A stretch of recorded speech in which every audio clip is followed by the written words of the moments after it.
Hello एवरीनियन।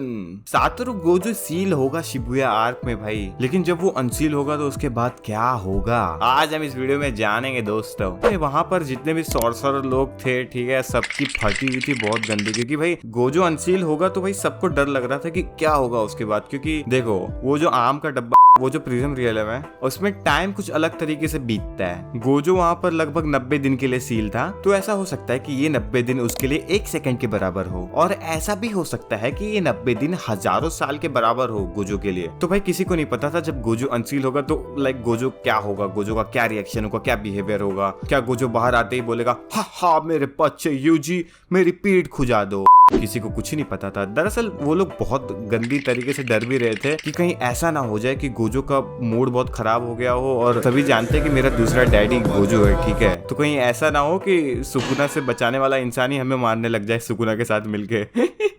इस prism realm पर कोई भी भाई टाइम का असर नहीं पड़ता, ठीक है। तो इसमें जो भी सील होता है ना, वो ना ही भूख की वजह से मर सकता है और ना ही बूढ़ा होकर मर सकता है, ठीक है। मरने का सिर्फ एक ही तरीका है उसमें, सुसाइड। तो आखिर में हमारे गोजो बाबू प्रिज्म रियलम से खुद बाहर क्यों नहीं आए? तो उस आम के डब्बे को भाई सिर्फ यही लड़की खोल सकती है। हाँ, उसका दरवाजा सिर्फ यही लड़की खोल सकती है। बहुत सारे एपिसोड बीत जाने के बाद ये लड़की फाइनली गोजो को अनसील करती है भाई। हाँ, इसका मुझे नाम नहीं पता इस लड़की का, आप गेस करके बताओ भाई क्या नाम है इसका। आपको एक लड्डू दूंगा, बासी वाला। जब गोजो अनसील होने वाला था तो उस आम के डब्बे से सब लोग बहुत दूर खड़े थे भाई। उसके बाद जब फाइनली प्रिज्म रियलम खुल जाता है तो सभी लोग बच्चों की तरह दौड़ के जाते देखने की क्या हुआ क्या हुआ क्या हुआ। वो सभी लोग देखते हैं कि भैया ये तो हम सबके दिमाग की तरह पूरा खाली पड़ा है। कहने का मतलब कि वहाँ पे कुछ नहीं था, प्रिज्म रियलम, वो आम का डब्बा भी नहीं था, गोजो भी नहीं था। अब वो लड़की जिसका नाम मुझे नहीं पता, उसकी खासियत ये है कि उसकी लाइट से भाई जो भी इविल स्पिरिट होती है वो मर जाती है ना, डिस्ट्रॉय हो जाती है। तो वो लड़के कहते हैं कि कहीं ऐसा तो नहीं गोजो भी एक इविल स्पिरिट है। इतादोरी का मुंह देखकर ऐसा लग रहा है कि वो मनी मन सोच रहा है कि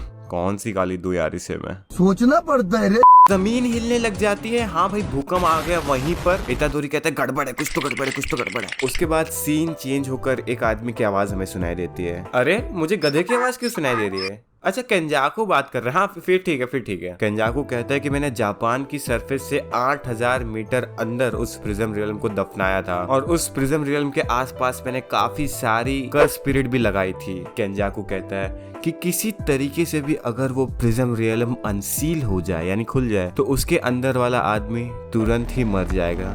लेकिन फिर भी तुम कैसे बाहर आ गए गोजो?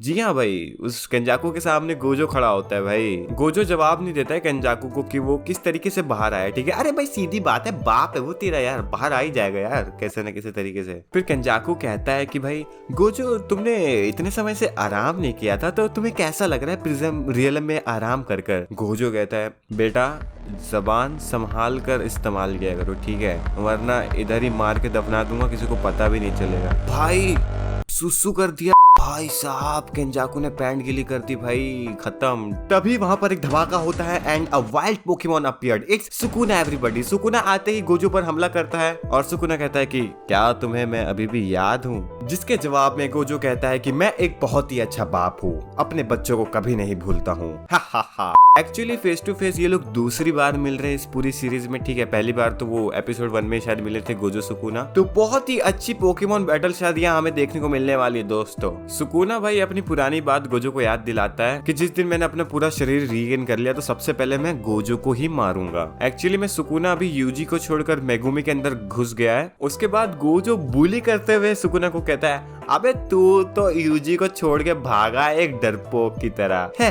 भगोड़ा है तू भगोड़ा। ये बात सुनते ही सुकुना की नौकरानी को बहुत गुस्सा आता है। सुकुना की नौकरानी सोचती है इसी तो मैं छोड़ूंगी। हाँ मतलब वो सोच ही रही थी, तभी गोजो ने आके एक मुक्का मार दिया। कुछ ज्यादा ही अच्छा एक्सप्लेन करता हूँ यार मैं एग्जांपल देके। गोजो कहता है तू कौन है बे? मार के पूछ रहा है तू कौन है भाई, क्या आदमी है ये। सिचुएशन को देखकर लग रहा था कि अभी गोजो वर्सेस सुकुना चालू हो जाएगा तुरंत, लेकिन तभी वहाँ केंजाकू आ जाता है और कहता है सुकुना तुम्हें मिला प्रॉमिस तो याद है ना जो तुमने मेरे से किया था? गोजो हंसता है वाओ द ग्रेट सुकुना अपनी मॉम से ऑर्डर्स ले रहे हैं। साला जुबान क्यों फिसल रही इतनी? क्या डाल दिया था मुंह में ऐसा। फिर वहां पे इन तीनों के बीच में मीटिंग वगैरह होते है कि भाई किस डेट को सुकुना और गोजो को लड़ना चाहिए, कौन सा शुभ मुहूर्त है। सुकुना कहता है 19 दिसंबर, गोजो कहता है नहीं यार मजा नहीं आएगा, 24 दिसंबर को लड़ते हैं। अबे तुम लोग क्या कोई डेट पे जा रहे हो जो इतना डिसाइड कर रहे हो कि इस तारीख को लड़ेंगे, इस तारीख को लड़ेंगे। केंजाकू ऐसा कहता है। गोजो कहता है एक दिन में 2 डेथ एनिवर्सरी। सुनने में कैसा लग रहा है केंजाकू? अबे इसने फिर से पैंट गिली। अच्छा पानी है, ओ पानी है, पानी है। केंजाकू बोल रहा है पानी है दोस्तों, चिल सारी उम्र में जो कर बड़े यार। जाकू कहता है कि तुम्हें क्या लगता है तुम जीत जाओगे? जवाब में गोजो कहता है मैंने जुजुत्सु काइसेन मांगा पड़ी है, मुझे पता है क्या होगा। उसके बाद हमें पुराना एक फ्लैशबैक सीन दिखाया जाता है जहाँ पे गोजो यही जवाब देता है कि हाँ मैं सुकुना से जीत जाऊंगा। हाँ वही वाला सीन जब यूजी ने पूछा था गोजो से। भाई गोजो के आदमी है, अनसील होने के बाद सुकुना से लड़ाई का डेट डिसाइड किया और पहले ही डिक्लेयर कर दिया कहता है आई विल विन।